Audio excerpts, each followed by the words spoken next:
कुसंगति की बाधा। दुसंग सर्वथा त्याज्य है। भावार्थ, गौणी भक्ति की स्थिति हो अथवा परम प्रेम रूपा भक्ति की, कुसंग प्रत्येक स्थिति में ही त्यागने योग्य है। सर्वप्रथम गौणी भक्ति की बात करते हैं। जब तक भक्त की स्थिति अहंकार युक्त गौणी भक्ति में स्थित है, कुसंग परम प्रेम रूपा भक्ति की प्राप्ति में बड़ा भारी विघ्न है, क्योंकि एक तरह ही विघ्न में अन्य अनेकों विघ्नों का समावेश अपने आप ही हो जाता है। जिस तरह सत्संग से प्रभु प्रेम बढ़ता तथा जगत के प्रति वैराग्य उत्पन्न होता है, इसी तरह कुसंग में भी जगत प्रेम बढ़ता तथा जगत में राग उत्पन्न होता है। जीव के चित्त में संस्कार पहले से ही संचित होते हैं। कुसंगत से तमोगुणी रजोगुणी संस्कारों को उदय होने में बाह्य अनुकूलता प्राप्त होती है, जिससे वे उदार हो उठते हैं। जब तक संस्कार क्षय होकर चित्त की निर्मलता संपादित ना हो जावे, तब तक तो कुसंगति से सावधान रहने की आवश्यकता है। संस्कार क्षय के उपरांत सर्वप्रथम तो कुसंगत में रस ही नहीं रहता। फिर भी यदि कहीं कुसंगत प्राप्त हो ही जावे तो चित्त प्रभाव ग्रहण नहीं करता। किंतु यहाँ पर कुसंगति से सावधान किया जा रहा है, इसका तात्पर्य ही यही है कि भक्त का अभी चित्त निर्मल नहीं हुआ है। चित्त में अशुभ संस्कारों का संचय मन को अशुभ बातों तथा भोगों के लिए सदैव ही ललायत बनाए रखता है। थोड़ी सी भी बाह्य अनुकूलता होने पर चित्त स्थिति उपद्रव करने लगती है। यदि मन को कुसंगति प्रदान ना कर सुसंगति के अभिमुख कर दिया जाए, तो जहाँ एक और अशुभ संस्कारों के उभरने की संभावना कम हो जाती है, वहीं शुभ संस्कार उदार होकर अंतर में सत्वगुणी तरंगे पैदा करने लगते हैं। निश्चय ही यह भक्त के मन की स्वाभाविक स्थिति नहीं होती। अधिक से अधिक इसे संयम के अंतर्गत गिना जाता है, किंतु फिर भी साधक को ईश्वर तथा परमार्थ के बारे में तनिक सोचने और कुछ भजन करने का सुअवसर तो प्राप्त हो ही जाता है। इस प्रकार कुसंगति से बचते रहने तथा सुसंगति में अधिक से अधिक रुचि लेते रहने से बहुत कुछ बुराइयों से भी बचा जा सकता है तथा साधन के लिए उत्साह एवं अवसर भी मिलता रहता है। कुसंगति सब विघ्नों का कारण है। विभिन्न प्रकार के वासनामय संस्कारों से जीव का चित्त रंगा हुआ है।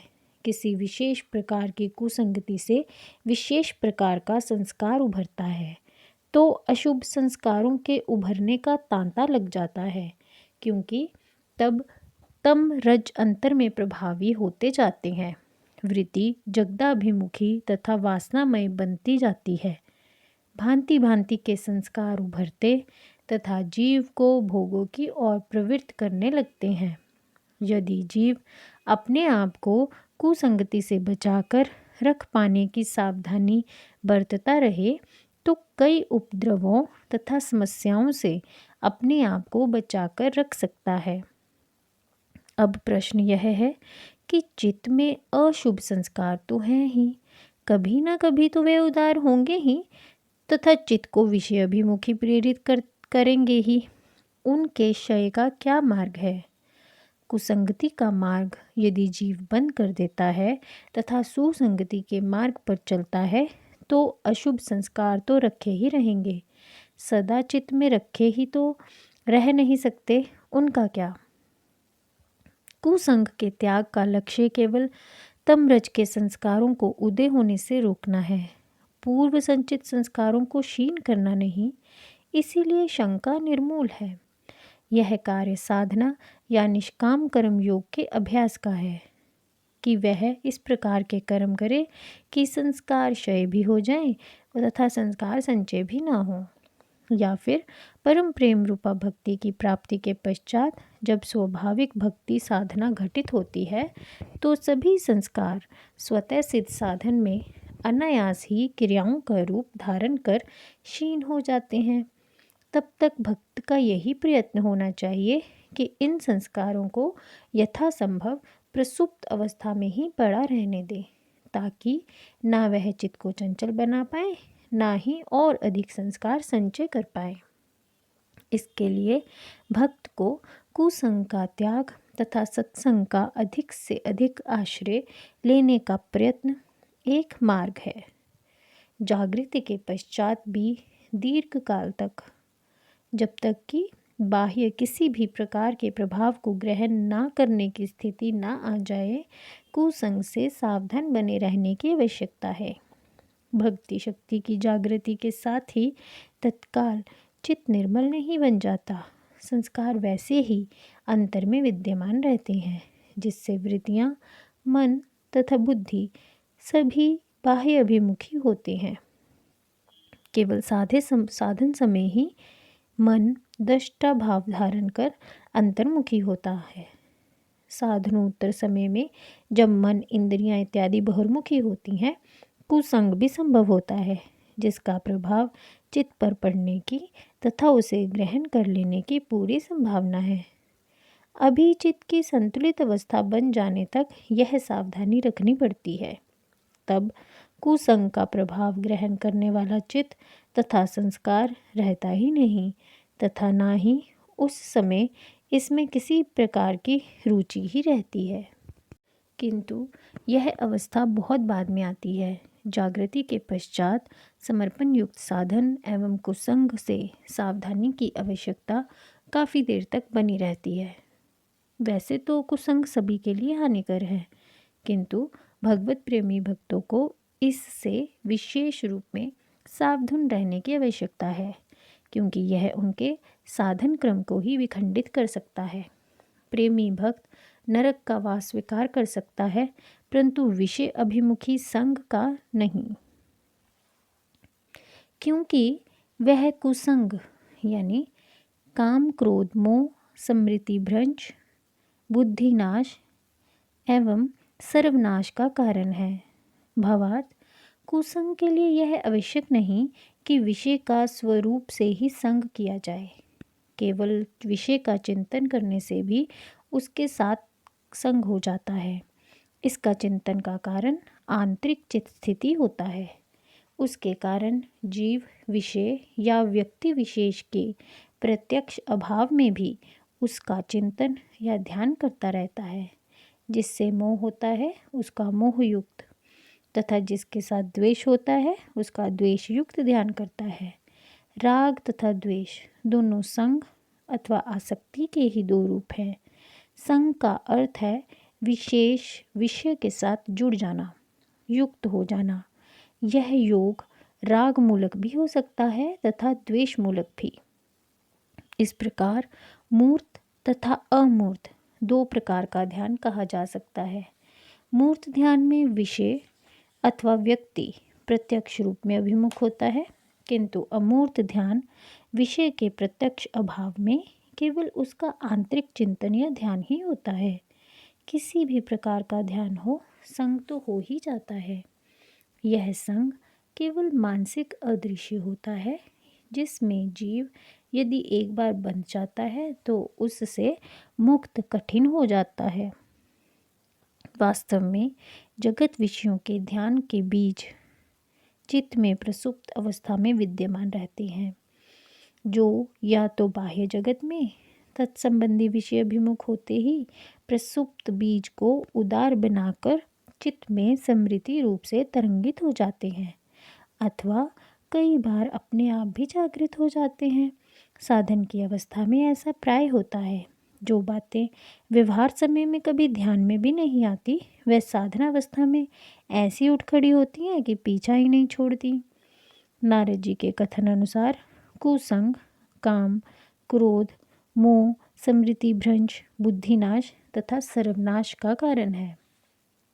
क्रोध ध्यान के द्वारा विषय का संग होने से मन में विषय को प्राप्त करने, भोगने की कामना उत्पन्न हो जाती है तथा विघ्न उपस्थित होने पर क्रोध पैदा हो जाता है। यह क्रोध कोई नया पैदा नहीं होता, चित्त में प्रसुप्त क्रोध ही जागृत हो जाता है।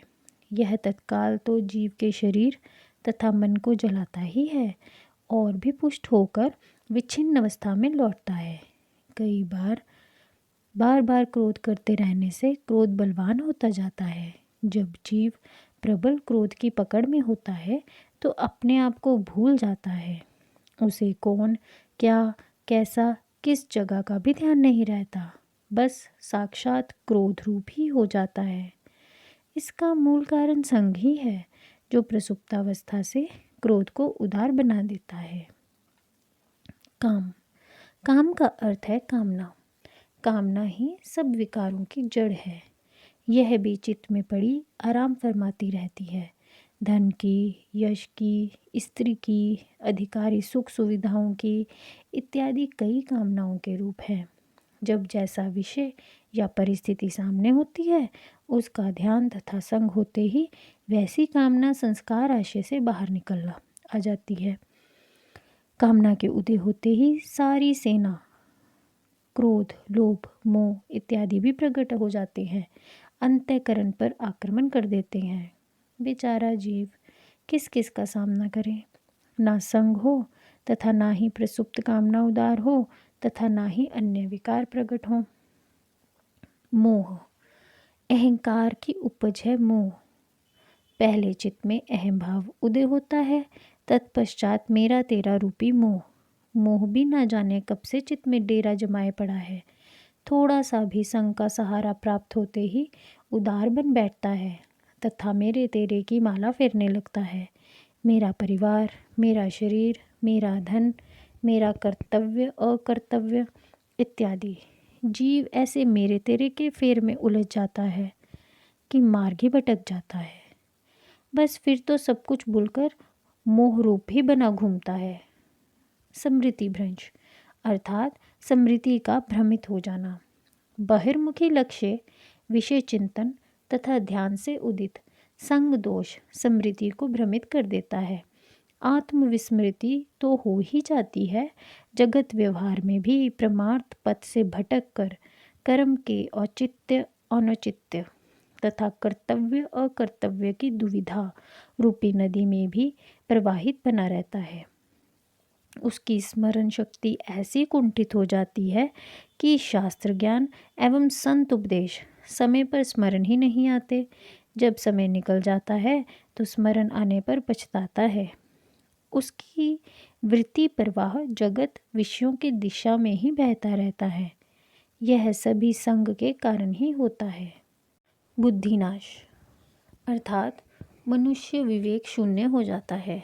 संग के कारण उसकी विषयों के प्रति आसक्ति ऐसी हो जाती है कि धर्म अधर्म, उचित अनुचित का विचार किए बिना किसी भी उपाय से उस वस्तु या व्यक्ति को प्राप्त कर लेना चाहता है।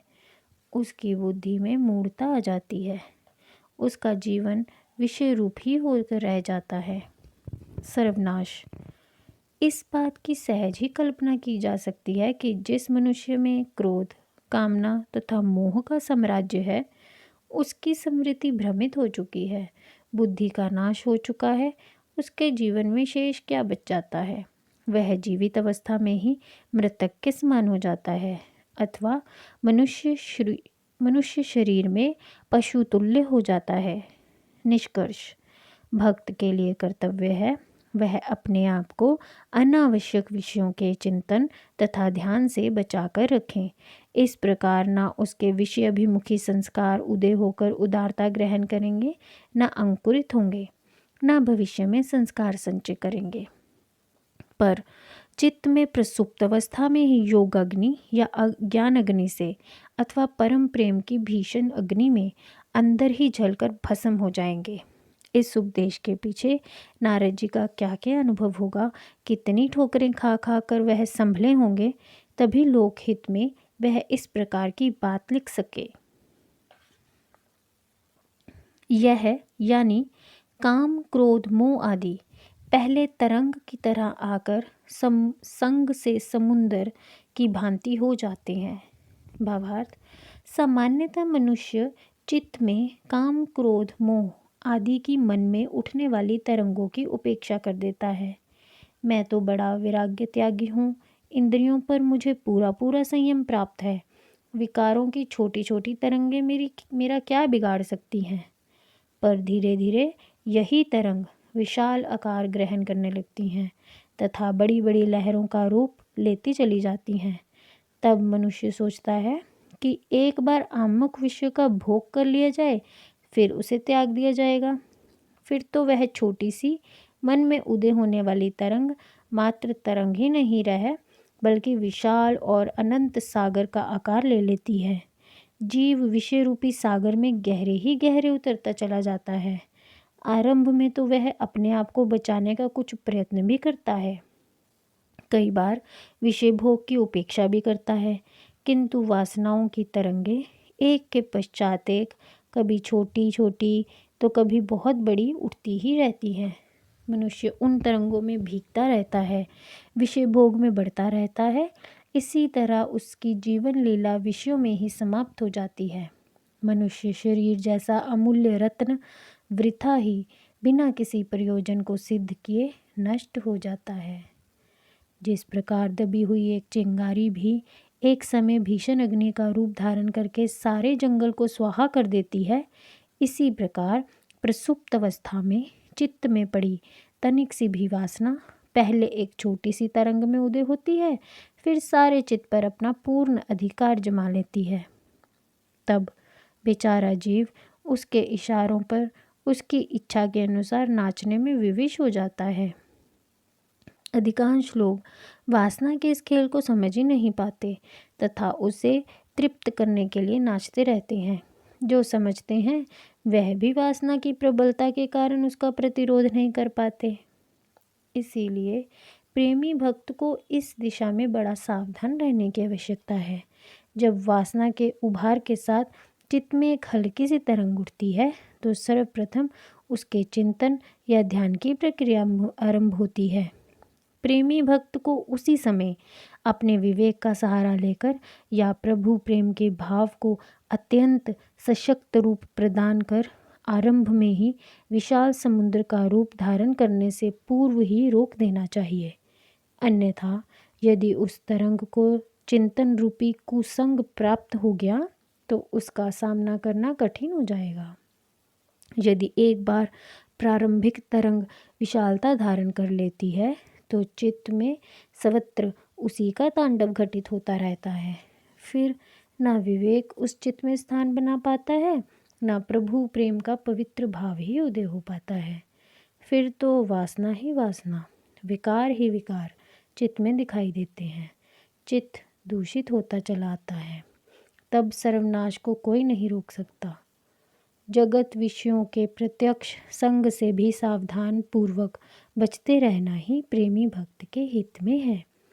अधिक विषयों की बाह्य अनुकूलता प्राप्त होने पर प्रसुप्त वासना उदार होकर चित्त में वासना रूपी तरंगे पैदा करती रहती है। यदि भक्त कुसंगति का अवसर ही न आने दे तो उसका कार्य बहुत हल्का हो जाता है।